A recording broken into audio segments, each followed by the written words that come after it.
Welcome to Be Now for Tuesday, November 29th. I'm Don McLeod, and as usual, I'm joined by Fazell Khan. Faz, how's it going today? I'm good. How are you doing, Don? Good, good. I like the mild weather. Hopefully it keeps up till March. I don't think so. I heard there's going to be high winds in Toronto. I'm assuming that includes Brampton. Okay, well, I can deal with high winds. No problem. Yeah. So what do we got on the show tonight, Faz? What are we going to talk about? Before we get into that, Don, I always forget to talk about the live stream. So we do this every Tuesday, most Tuesdays. Sometimes we do it later in the week for whatever reason. Occasionally, we'll skip it. And you can find us on Twitter at BNowCA. You can find us on Facebook at BNowCA. You can find us on YouTube at Brampton Focus and a few other places. And I think starting in the new year, we're also going to try a few new things where we can have like a private area that you can have a private. Well, it's kind of like another. Well, I'm not going to get into it, but I think it'll be very interesting. So you can comment on the live stream on Facebook and YouTube. You can't do it on Twitter. So if you want to make a comment, and that with the new system we're going to try to implement in January, you can comment as a group. Because right now the comments are coming from everywhere, so you can't really have a discussion with other people offline. So we're going to try to address that. Welcome, Karen. Karen is one of our regular viewers. Yep. That's it. I'm sure there's more. We'll talk about it as we get in. But on today's agenda, Don, Yes. we are, first of all, before we even get into the agenda, let us talk about the Williams Fresh Cafe grand opening. Yep. That's happening on Sunday between 5 and 8 p.m. We will be there, right? You'll be there, Yep. Don? Yeah. Grand reopening. Cash and Joseph, one of our good buddies. So yes, definitely we're going to be there, and free autographs, right? Free. This time. Okay. I normally charge hundreds of dollars for my autograph, but this time no problem. We'll waive the fee just for Cash. And when you get there, just introduce yourself to Cash. He's a nice guy. Try to get there earlier, so I'm sure he's going to be busy that day. But buy something. I know with grand openings, people like to get free stuff, but the whole goal, I think we forget what the goal is. It's to kind of give a boost to the business, financial boost, but also kind of community support. So buy something there. I think he's going to be giving away coffee for free. Yeah, and this is reopening after 2 years of the COVID situation. So, I mean, reopening because he took it back over, right? Yes. You talked to him. He's got a very interesting story, but COVID is dying down. I just saw Western University today talk about they're getting rid of their mandates and all that kind of stuff. So, hopefully in the new year, we can see a lot of these small businesses. The mayor did a video with Segovia Coffee the other day. So it's great to see support for small businesses. I know they're all still struggling. So during the Christmas season, instead of buying from Amazon, definitely, look at the small business, buy a gift card, things like that. Yeah, and Williams, for those who know Williams Fresh Cafe, I mean, before the pandemic, I mean, that was a hangout for a lot of people, including a lot of politicians, whenever they wanted to get together. Williams was a convenient place for them, as well as I think I saw Cash just recently. Somebody had a wedding there, or they went to Williams after the wedding because they first met there. So yeah, they took their photos there because that's where they met. Yeah. So I mean, it is a meeting place for people who all know and been around for a while. I mean, before there used to be, different places around, but Williams was there for a long time, and it's good to see it reopen again, and we wish Cash all the best. Hey, let me correct that. I don't think they met that. I think they had their first date. They didn't meet there. They had their first date there, because I'm not sure how you would meet somebody there. You kind of have to Well, someone's having coffee. You go over and say, "What? You never interacted with women at a coffee shop and stuff?" No, never did that. No. Okay. All right. So we'll leave the slide up there. We're also going to be talking about I spelled fireworks wrong, Don. Okay. I'm going to fix that right away. Okay. Because we don't want this to be like the Brampton sign. Okay. Fireworks ban. And the question is, we've seen some comments. A lot of residents, I think, support the ban, but other people are saying it's racist because they think it's targeting Diwali. So we'll talk about that. We'll talk about the election sign reform. Yep. People think that's a violation of their charter rights, so we'll talk a little bit about that. We have another segment from our interview with the mayor. He's going to talk about the new council. We're going to talk about Bonnie Crombie and Bill 23, which is this ginormous bill that seems to affect everybody. Everybody's rallying against this thing. So we're going to talk a little bit about what it might mean to your tax bill, and then the World Cup. We'll talk a little bit about that. So let's get right into it, Don. All right, let's go. The fireworks ban. Fireworks ban, racist. Yeah, I noticed something on social media. This was you had Canada Day, but I thought you said this was your backyard. Yeah, this was my backyard on the wall. Now that was taken in 2019. We did some footage at Chinguacousy Park when the city did the fireworks. Yeah. You know, and a lot of people are saying, you know, I did see on social media, they said, oh, it's racist and blah, blah, blah. They're banning it because of Diwali. No, all fireworks, whether it be Canada Day, Diwali, New Year's Eve, is only going to be done by the city. This is not the first time. I don't know what the big kerfuffle is, because Brampton is not the first city in the entire world to ban fireworks. I mean, Calgary has, Kelowna has. There's a $500 fine that goes with that. Vancouver in 2020, Massachusetts, the entire country of Chile has banned them outright. So it's not wedding fireworks. Did you have fireworks at your wedding? I didn't have fireworks at my wedding. Maybe she's referring to people are having fireworks at their wedding. So. Well, I mean, this is not, you know, they're banning it from private property. I mean, what happened during Diwali was, you know, people were doing it in the streets, the parks, parking lots, you know, school areas, you know, where it's not allowed anyway in the first place. So, well, you know, there was a delegation to city council last night because it was ratified last night. So you had an opportunity to talk. You know, I also saw comments that this was all these motions are being done behind closed doors. This is how the city operates, right? This is not behind closed doors. If you want to delegate, go delegate. Good luck. Whenever something is unanimous, it's kind of hard to reverse the decision between the time it's proposed at the committee of council and the time it's ratified at the actual council meeting.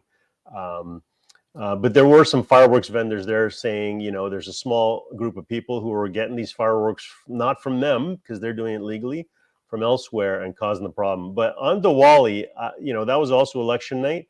The fireworks were everywhere. Like the smoke you're seeing there was across the city. I was driving, my eyes were burning. I woke up the next morning, my eyes were burning. People are complaining about not getting sleep, about their pets being affected. So the councillors needed to do something. I'm glad they did something. I'm glad this council, you know, is taking these bold actions, because the previous council didn't kind of step up the way they are right now. Well, I mean, you know, I've heard people say, well, we should, you know, hire more bylaw officers. Okay, we're a city of 700,000 people. We have 140 cops per thousand. I mean, is it 140 per thousand in 144? Yeah, 144 in Peel region. That's Peel region per 100,000.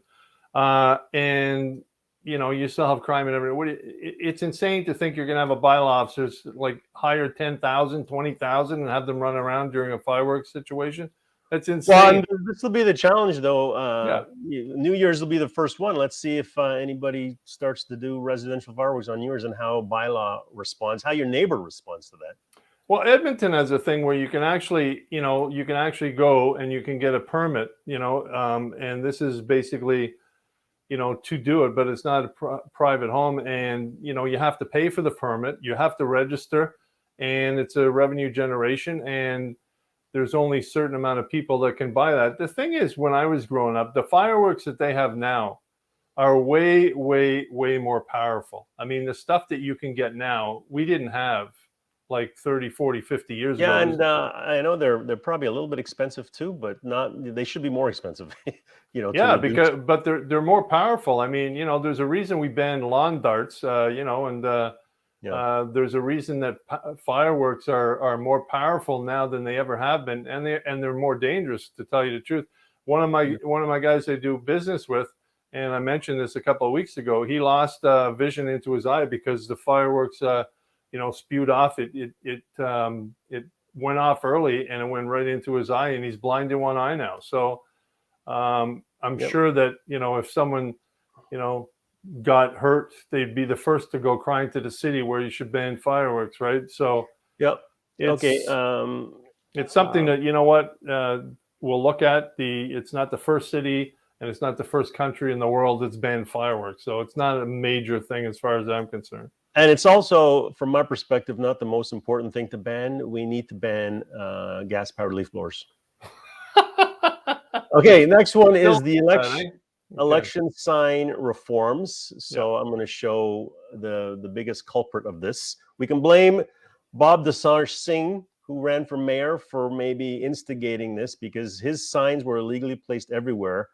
There's a lot of people complaining. I wouldn't say a lot. There's a few people complaining about this this change to the election sign bylaw, which basically says you can't put anything on your lawn anymore. You have to put it behind your window, which solves all sorts of problems. So I got a media release from Councillor Santos and Councillor Tour that kind of has some good points in there. And one of them at the very top was, I guess if you rented in the past, you were kind of severely restricted on how you could express your who you were supporting. So this bylaw actually allows renters, anybody who's living inside the dwelling, to put something on their window.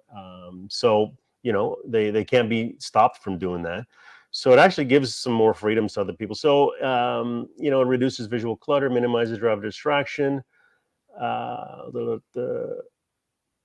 It continues to provide candidates with an opportunity to secure the consent of the property owner, and that was the big issue with lawn signs. Is that I didn't authorize you to put that lawn sign there, and maybe you didn't, but your spouse did, and it's caused all sorts of issues. And I know one of the tactics that new candidates do is they'll look to see where there's a few signs on a lawn, and then they just go put their sign on there as well. So if there's one sign, maybe it makes a difference, right? Because you see that person's name, but that's not what we have in Brampton anymore. Every intersection has everybody's sign, so you're not differentiating. Well, I don't think it's just during the municipal election. You have provincial and federal election that runs into the same problems as well. So, it's a window and door. It's got to be the interior, not the exterior. Garage doors, you can't do it on garage doors. The city was thinking about a permit sticker, but there's a cost involved in that. And then how do you check that the permit sticker is actually valid, and so on and so forth. Yeah, I actually thought this was really bold. I'm not sure. There's a group that wants to challenge this from a charter rights perspective. Raj Grewal was kind of chiming in during the discussion, former Liberal MP, that this is a misguided bylaw.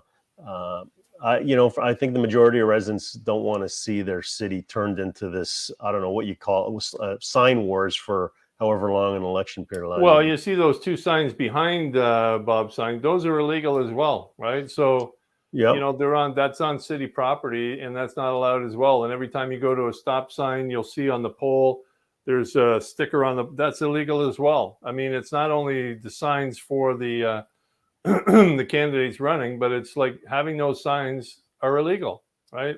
Yeah. There were a few people that delegated last night at City Council. I had to chuckle a little bit because one of them was advocating for a cleaner Brampton, and then he's going there saying, "Why are you banning signs?" Well, even now when I drive around, I see signs that are still up, right? So the bylaw hasn't got around to. I was going to take a picture of. It wasn't political signs. It was just more of those signs at the back there, like behind the bushes. There's like 10 of them in my area. It's like, it's just so, like, you can't ban those and then give politicians special privileges. Well, at the same time, I mean, it becomes a situation where, okay, so you've got to deal with it. So if you're deciding to run, it makes you come up with different ideas of how to get your message out. Yeah. We all know that if you're trying to win an election, door knocking is the number one thing. We know that.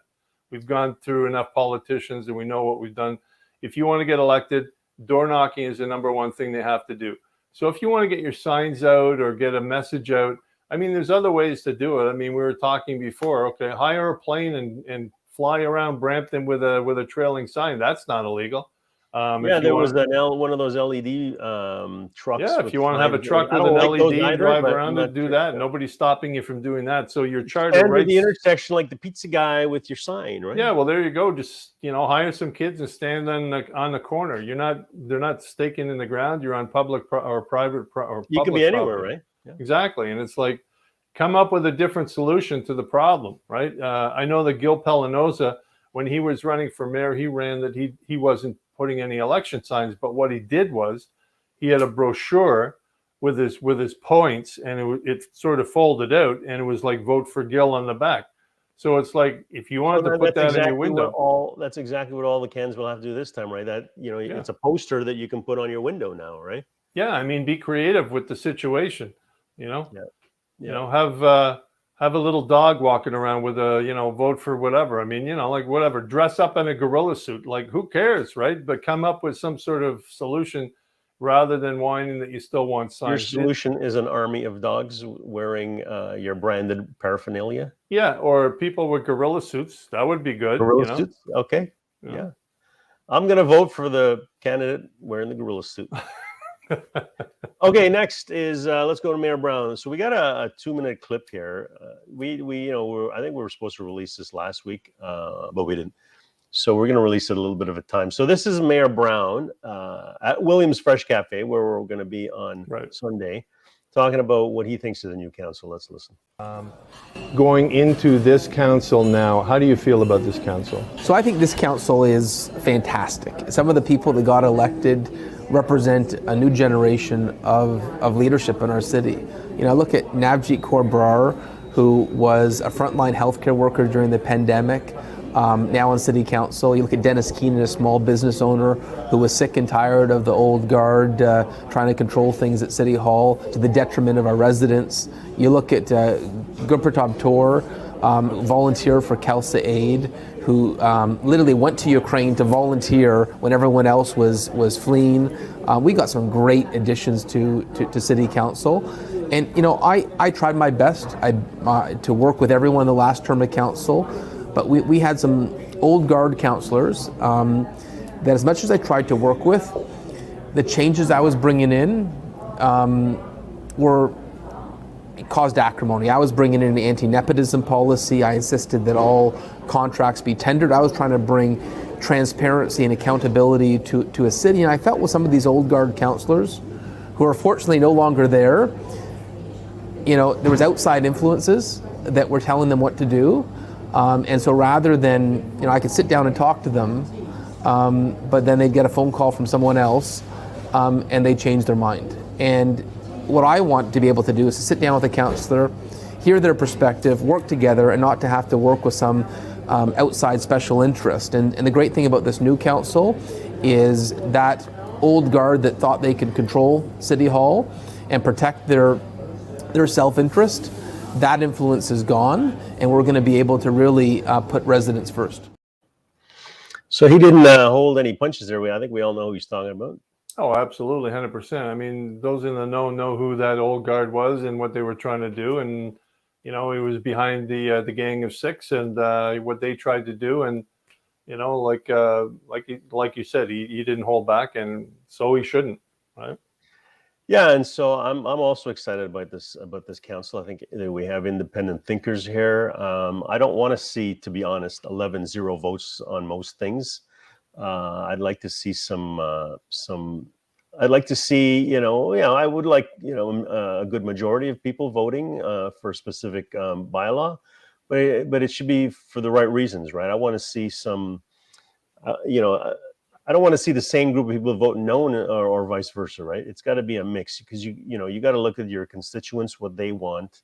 We're going to talk about Bill 23. We don't need trained seals as we see in the political parties. Yeah, and what I'd like to see, and then like we talked about it before, is come up with different ideas. If you're voting against something, okay, come up with an alternative to say, why you're not voting for this, or why you think you're not voting for this based on these parameters, and perhaps what we can do is can we do this instead of this, right? Yeah. Rather than just saying, no, I don't like it, right? So we've seen that before, where it's, no, I'm against it. Okay, so what's your solution to the problem, right? It's like, right.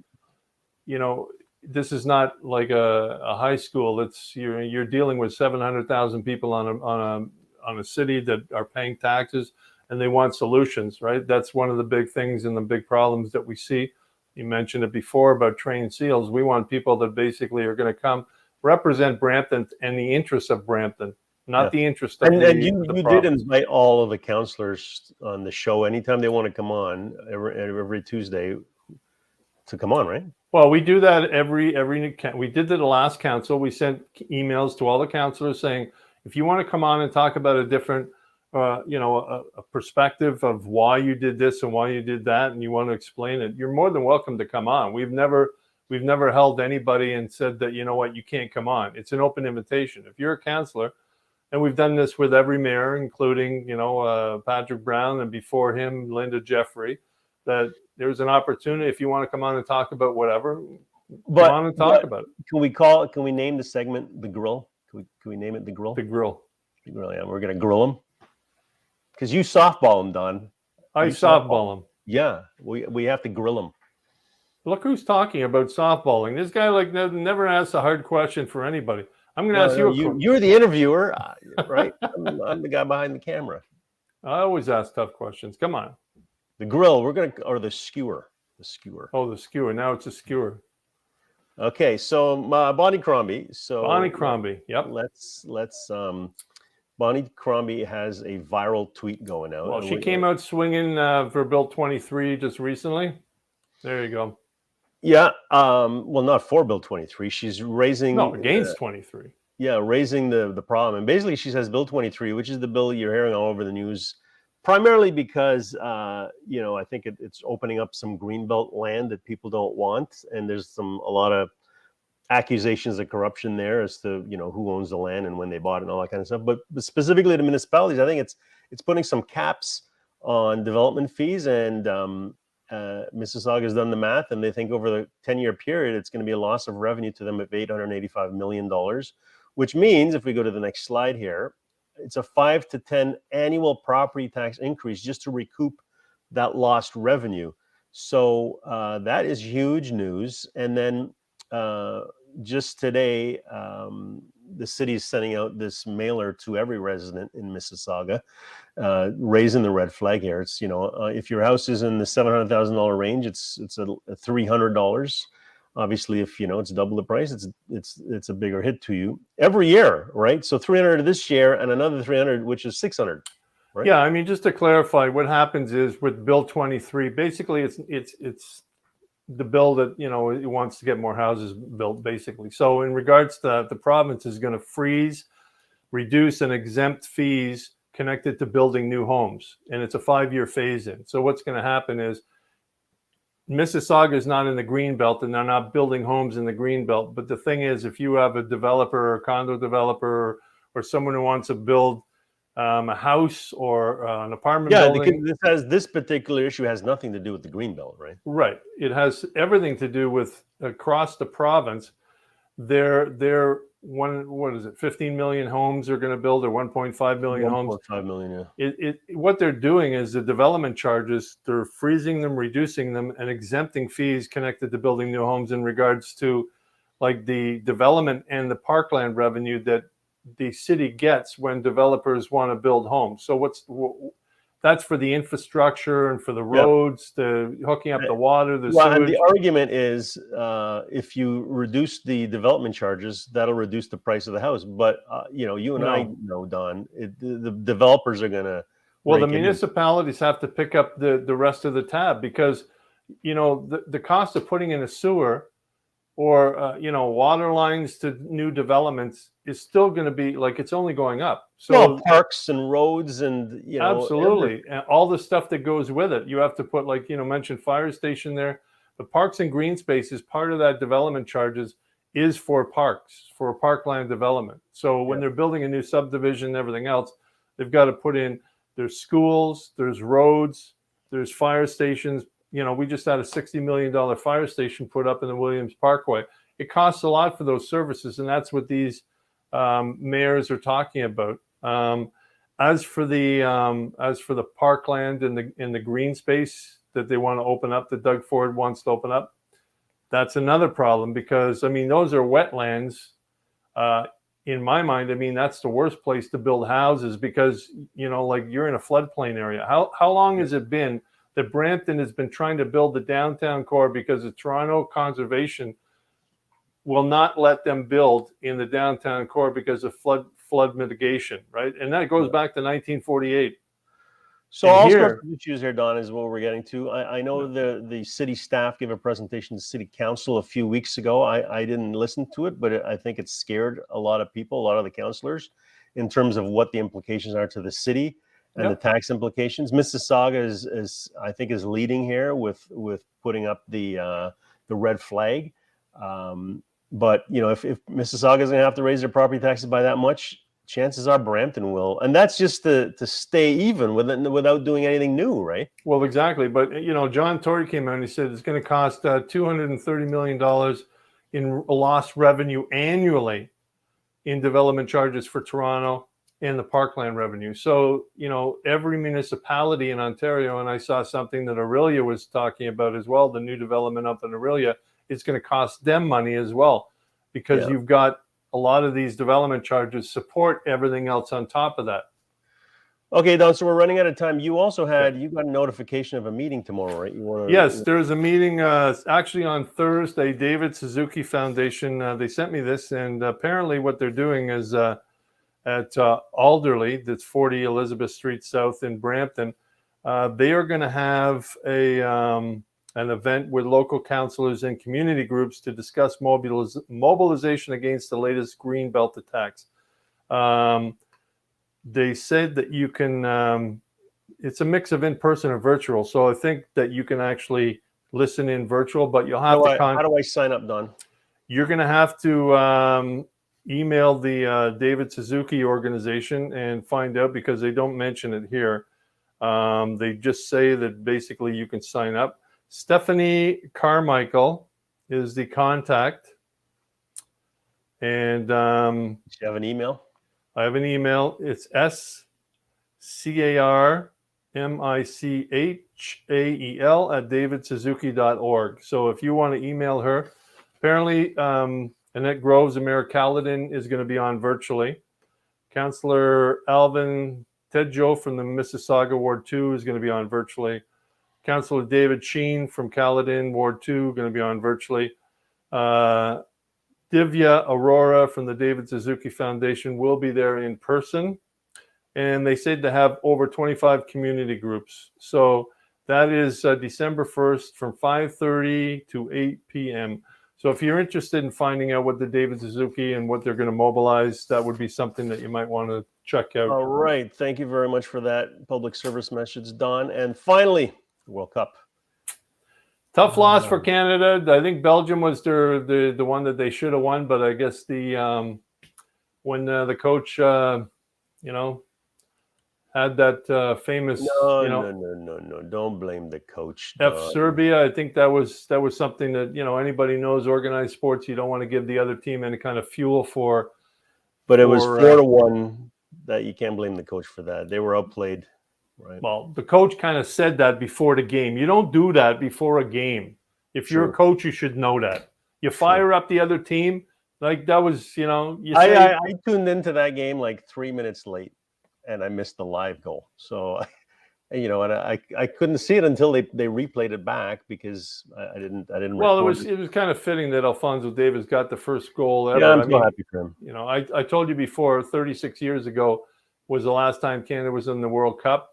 We didn't score a goal in that thing, so this is the first goal that Canada scored. It was kind of funny during the thing they had.